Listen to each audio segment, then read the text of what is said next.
Today I'll be making kebbeh. So I'll show you how to make the raw version. It's not, and there's a lot of people that aren't a fan of this, but I'll start off by showing you the raw piece, and then I'll tell you how to do it when you put it in the oven. So I'm going to do both, the cooked version and the raw version. So to start off, 1 cup of fine burgol. There's different spellings for it, but I've put 1 cup, and I put to the same level I put water.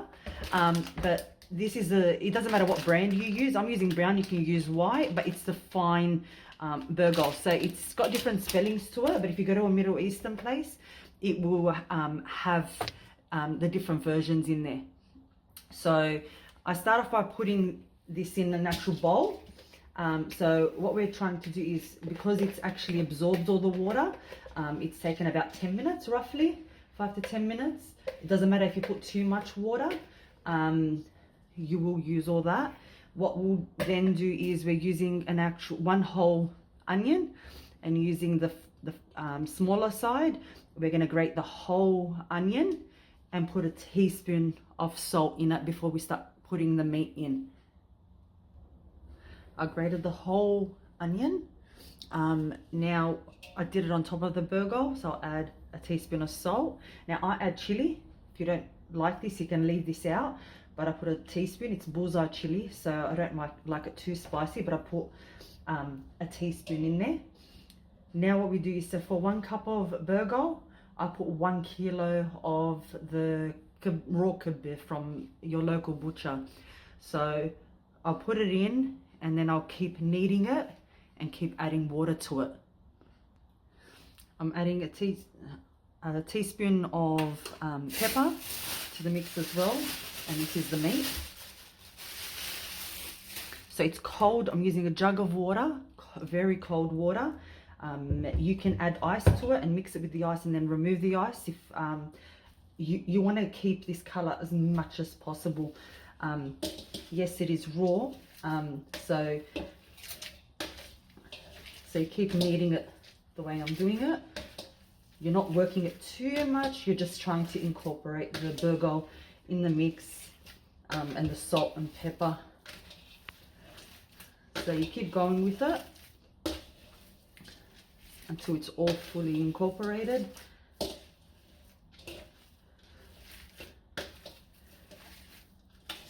At this stage, we'll add a bit more water because it's hardening up a bit. So that's roughly about 1.5 cups.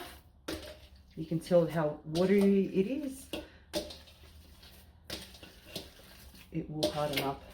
It will actually allow you to keep the color, the colder the water is, but keep kneading it as much as possible and scraping the sides.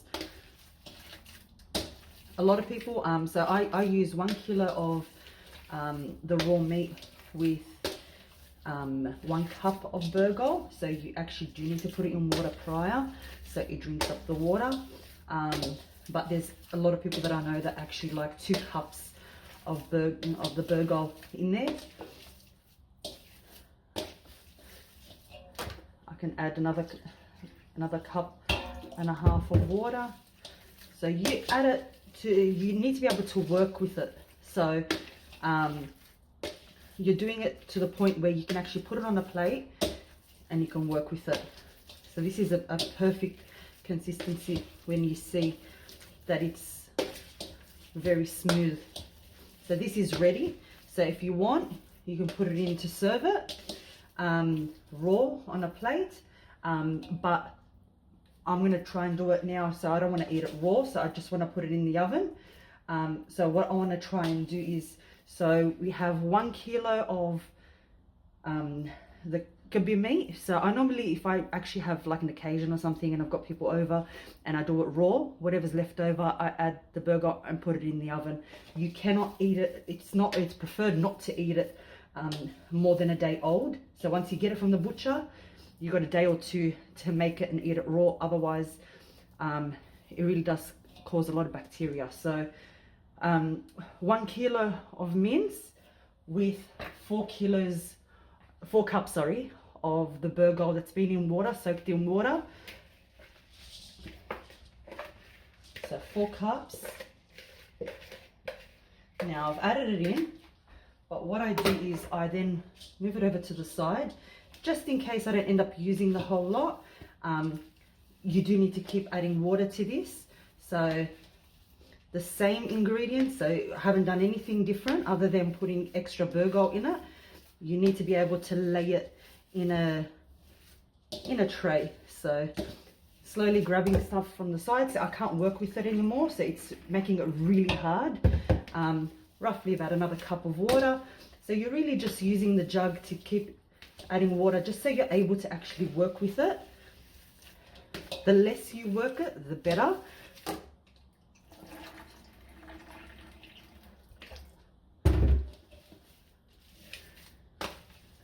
But you will use up the whole 4 cups. It may look a lot, but you actually need it for the pan itself.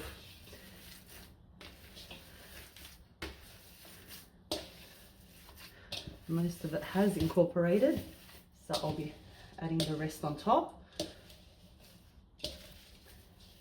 But it's really hard to work with, so add a bit more water. The burgol will drink most of the water, especially when it's waiting for the mix to be done on the stove. So you just keep working it. You need to be able to work it.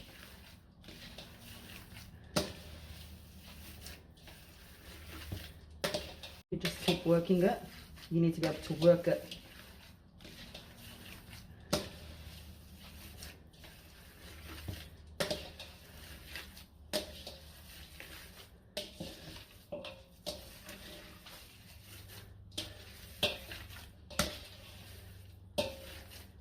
And this is the consistency you like, and you need to lay it in an actual pan to put it in the oven.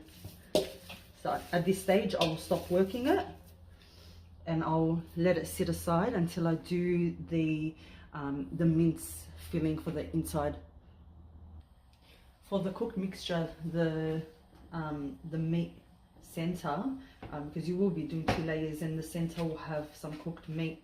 So I have 500 grams of, you could have beef or lamb, so minced meat.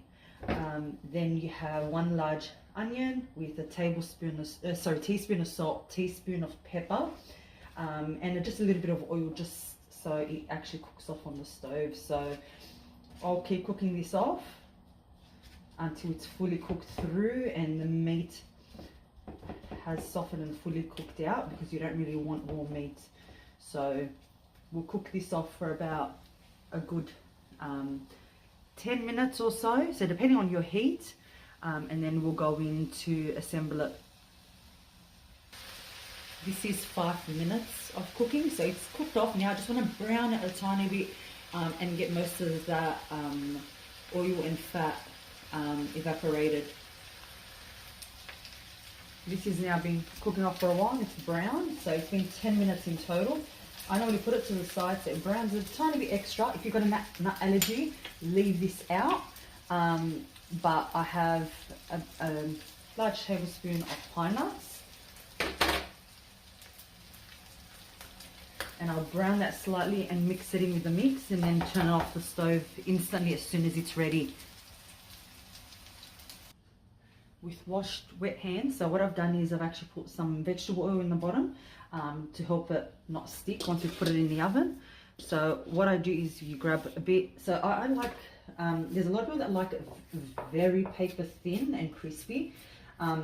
If you do, you'll need a few you'll do a few pans with this recipe, or you have to use a bigger pan. So the one I'm using, I'm just doing it enough to make my mix. So I like it medium. I don't like it too thin. I don't like it too hard to chew. I like it a little bit softer. So you keep layering until you finish layering the base.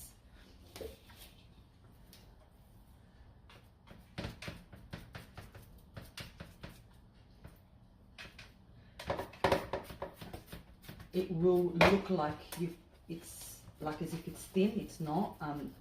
It will be pretty thick.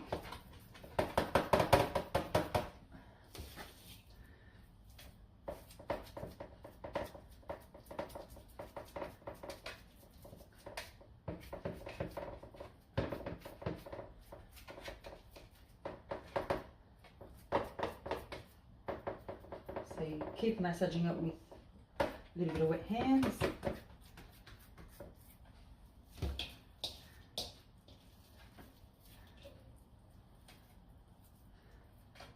Just find it a bit thin on one side. So now that you've done this, so with your meat mixture, which is this, once it's actually cooled down a bit, so this is way too hot, you don't want to cook the raw meat before you've put it in the oven. So once this cools down, I'll add a layer and then we'll add a layer of the raw meat on top.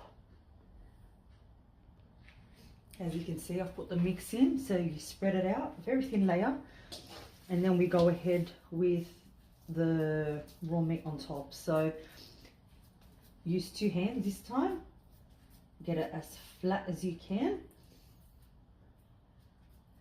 without making a mess like I have. And keep working it through, so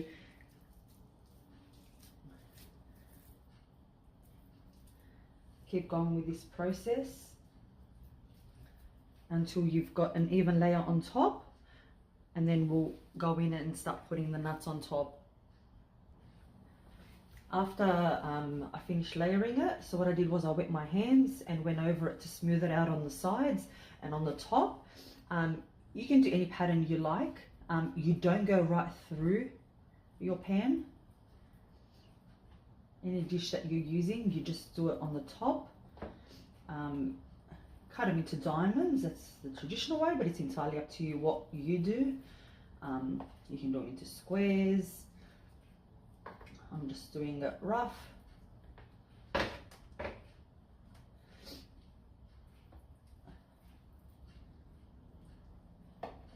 A lot of people do like the edges, so keep going with cutting this through.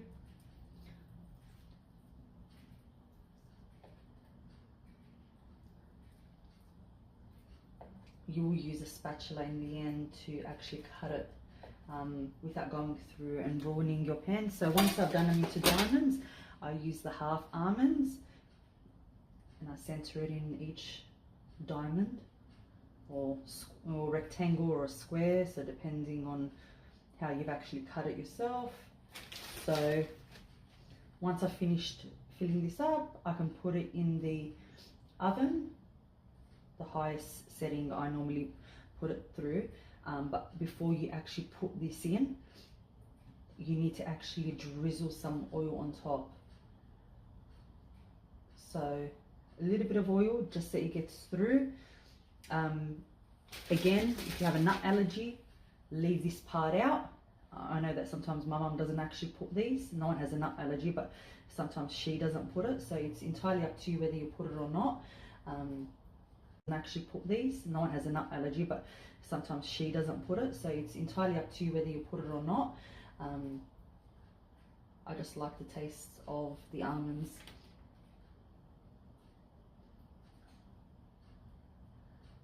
So now once you're satisfied with everything, you don't really need to put on the small squares. It's entirely up to you what you do. I'm just putting it on most of them.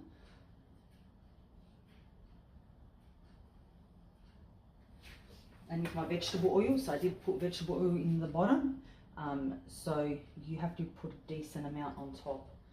So I've just poured it on top to kind of coat the top, so just move it around just to get all areas. Will go into the cracks and everything. This will allow a golden topping, so it does look like it's a bit too much, but it won't be. As soon as it's cooked off and it's gone golden, it'll be ready to be served.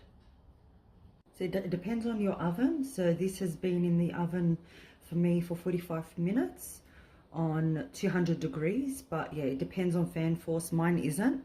And now this is ready to be served. So all you do is where you've actually initially cut, you cut over, and serve it. It's really nice with yogurt, plain yogurt, or if you prefer any form of sauce, or you can have it plain. There's a lot of people that like it plain, but that will now be ready to be served. So don't, keep in mind when you put it in the tray, it will rise.